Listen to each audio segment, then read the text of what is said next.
Hi everyone, welcome to Dharma Herbs Dose of Dharma, and this is your dose of Dharma for today. So somebody asked about Bante, how to overcome fear, and can you elaborate a little bit more on the fear of ghosts? Okay. So first we have to understand this fear of ghosts. What is that fear? Actually, that fear is the fear of the unknown, isn't it? So we don't really understand what is a ghost, what are they like. So that's why, and they appear not like normal people, of course. So sometimes some of them they appear like normal people, but some of them they don't. But there's a lot of influence from the movies that we have, from the ghost stories that we have heard since we were young. So naturally, because of those conditioning, we have a fear of them because what we fear is that what are they gonna do to us? Are they gonna harm us? And we're helpless against them if they try to harm us. So how do we overcome it? Well, first we have to understand, okay? So if you can look at the newspaper, check out the newspapers for the past 20 years, how many reports have been about car accidents and how many reports have been about people getting killed by ghosts? Well, not many, right? The number of deaths that happen because of car accidents definitely will be more than the number of deaths caused by ghosts, right? So it doesn't really make sense to fear that, because if that is so, then we would have a fear of cars. We would be so afraid to take the cars. We'll be so afraid to cross the roads, isn't that so? But no, we're just continuing to live like normal, isn't that so? Yeah, so when we understand that, well, this fear actually is not that validate, right? Doesn't make sense. Then, okay, then we have already walked the first step towards transcending that fear. Okay. Then next we have to understand the subject, which are the ghosts. According to the Buddha's teachings, and also if you can practice samatha meditation and attain up to a certain level of concentration, then you may be able to see them with your Dharma eye, with your wisdom eye. You may be able to know about this kind of ghost beings. Then if you know, then actually in Buddhist teachings, actually ghosts are very pitiful beings. They belong to the realm of the sufferings, There are 4 realms of suffering: the hell beings, the asura beings, the realm of the ghosts, and the realm of the animals. Okay, if you are reborn as an animal, that's considered suffering. Okay, so when we look at what was given in the text, actually ghosts are always, for those who have ghosts, there are many types. One type is the good life ghost, and one type is the bad life ghost, right? You can classify them into these 2 types. But of course, there are many types.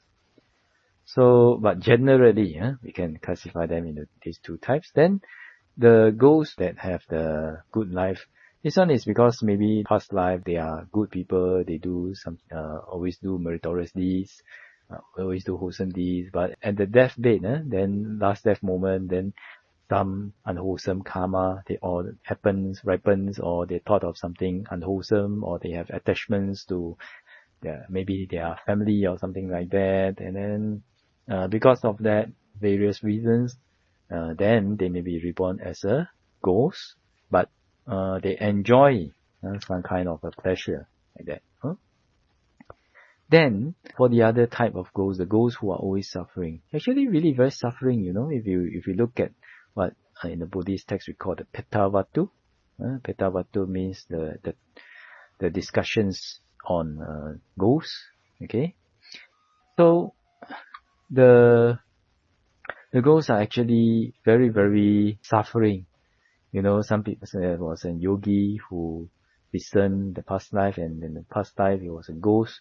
So in order to eat one of the phlegm that somebody spit out, So the ghosts, they are feeding on urine, feces, phlegm, and stuff like that. So in order to eat a phlegm, the cough, when you cough, there's a phlegm coming out. In order to eat a phlegm that somebody has spit out 10 kilometers away, they have to run there. The ghosts have to run there. Don't tell me why they don't float, but well, some of them they run. So they have to go there. And then after that, if they have the merits, then they will be able to eat that phlegm. If they do not have merit, then the phlegm will just disappear and they will still remain hungry. Right? So actually ghosts are more pitiful than human beings. So actually we should have loving kindness and compassion towards them instead of fear towards them. Then how do we transcend it? Okay, first we talk about understanding what are ghosts, and we also talk about invalidating the value of that fear itself. And there are a few other supporting tools to help us overcome the fear of ghosts. One is keeping the precepts pure. So if you keep the 5 precepts pure, then it gives us confidence in the mind when we encounter these kinds of beings, because I'm a good person. I keep my precepts. I'm a good person. I don't harm people. I don't kill people. I don't tell lies, Yeah. So I'm a good person. So why do I have to fear? I did nothing wrong. Right? So you have this kind of stability in the mind if we keep our precepts pure. Okay, so this is one factor to overcome it. Then another one is develop metta. Develop metta and have love for all beings, including the unknown, unseen beings. Then, because of our metta, when we meet up with beings, unseen beings, then we will be able to face them with love because of our strong habits, right? And if we face them with love and we meant them no harm, then we have nothing to fear. Why? Because why do I need to fear them? I did nothing wrong. I have love for them. If possible, I can help them. So why should I fear them? Right? So just like you meet a stranger, you're full of love for him or her, and if they need help, you will help them. So why do we need to fear them? Isn't that so? So there's in the Chinese, in Chinese word, there's a saying called 持故能勇, which means because of love, one can be courageous. So if we have love towards these beings also, then our fears will be reduced and we can face them without fear actually. Like that, The next thing is, the last one is, I will not recommend it for the ghosts, because if there's nothing, then no need to go and find them. But the last point is try to get used to the things that we fear. So whether it is ghosts or whether it is,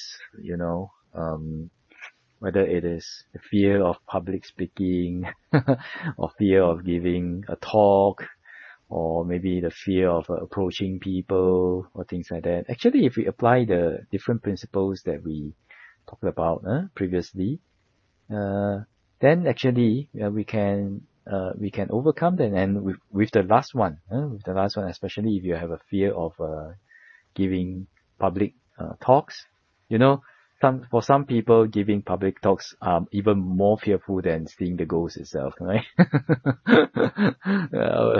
But actually, the one way to overcome fear is to face it and just do it.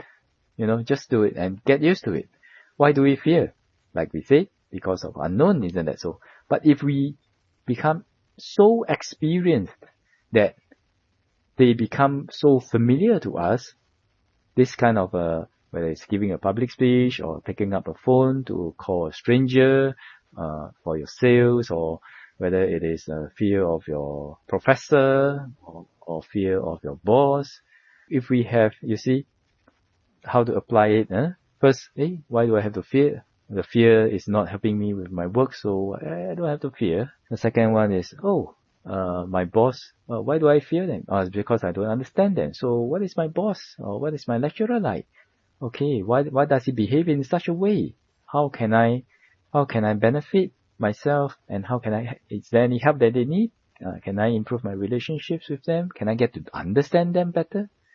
So when you understand them more, then actually you get more and more familiarized with them, right? Then you no need to fear them. And then keeping the precepts pure, because of keeping the precepts pure, I have nothing to fear.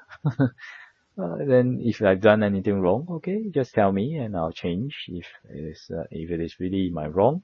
And if not, okay, then never mind. Then I'll still relate to you with metta. But because of keeping the precepts pure, in terms of morality, in terms of not harming others, I've done my best. So I'm not blamable in that aspect, okay?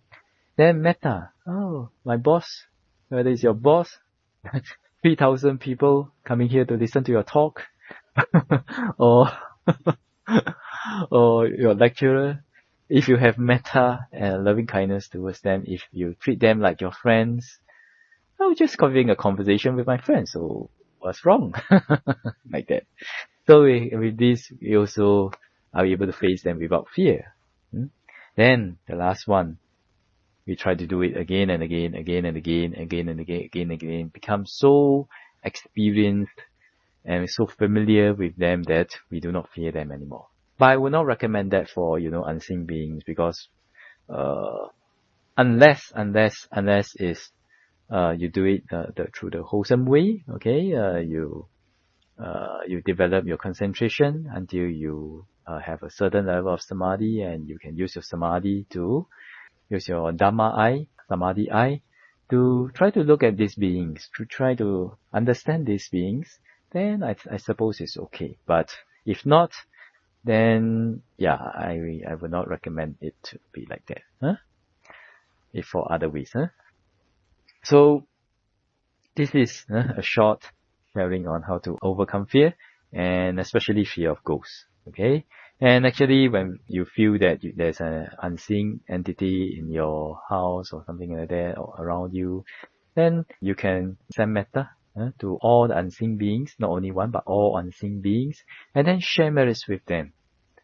Sometimes they need the merits, then they will approach you, because you are helpful to them. So they need your help. So, but sometimes they may not be able to control how they appear to you, right? So, and then because of our conditionings, we have so much fear. So yeah, that doesn't have to be like that. Doesn't have to be like that. Usually, like if there's an unseen entity, then usually we just advise to send loving kindness to all the unseen beings, and then after sending it, maybe for one sitting or two sitting, then you share the merits with all beings and all the unseen entities. May they be may they rejoice in the merits, may they be well, peaceful and happy, and be free from all suffering because of our practice. Like that. So this is how we do it. So hopefully this sharing is helpful to all of you. Okay? So hope this is helpful for all of you to overcome fear, and especially fear of ghosts. Right. So with this, I wish all of you well, peaceful and happy. And may the Triple Gem bless all of us to be able to attain path, fruition and nibbana as soon as possible. Sadhu, sadhu, sadhu.